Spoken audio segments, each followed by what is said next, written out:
Magandang umaga po sa lahat. Ako po si Jason Altobar. Nandito po ako para makapanayam si Binibining Krisa Amor Harnais. Binibining Krisa Amor Harnais, pwede ba kitang makapanayam ngayong araw? Opo. Meron akong katanungan tungkol sa iba't ibang uri ng komunikasyon. Meron tayong chismisan, umpukan, talakayan, pulong bayan, pagbabahay-bahay. Maaari ka bang pumili ng isa sa nabanggit kong uri ng komunikasyon at magbigay ka ng iyong salawikain sa iyong pinili? At ang napili ko ay ang chismisan. Unang katanungan, sa iyong karanasan bilang isang estudyante, paano mo naranasan ang chismisan? Halimbawa, saan at kailan ito kadalasang nangyayari?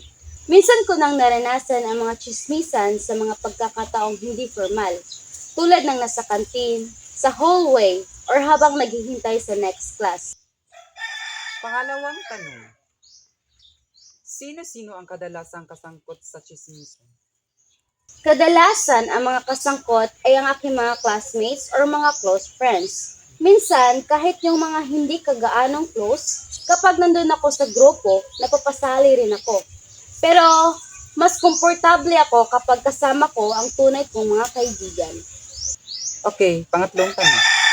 Sa palagay mo, mahalaga pa ba ang chismisan sa panahon ngayon? Sa totoo lang, para sa akin, oo, mahalaga pa rin ito. Pero may limitasyon. Kasi, sa chismisan, nagkakaroon ng banding yung mga tao, nagkakaisa or nagkakabukluran ng samaan. At pang-apat na tanong, ano naman ang epekto nito sa iyong samahan bilang mag-aaral o sa kabataan? May maganda at hindi magandang epekto. Yung maganda, nakakatibay ito ng samahan kapag positibo ang usapan o nagkakatulungan tayo. Pero kapag negative na chismisan, nakakasira ito sa tiwala at nagdudulot ng away. Okay, Binibini? At sa huling tanong, sa iyong palagay, nagbabago ba ang uri ng komunikasyon ito sa kasalukuyang panahon? Oo, malaki ang pagbabago ngayon. Hindi lang ito sa personal na nangyayari, ang chismisan. Madalas itong nangyayari online, sa social media, or sa GC.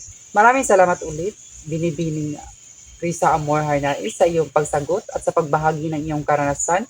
Sana may natutunan tayong lahat mula rito. Inyong lahat na nanonood, sana naging kapaki-pakinabang ang panayam na ito. Hanggang sa muli, mag-ingat tayo palagi at maging responsable sa ating mga salita. Paalam!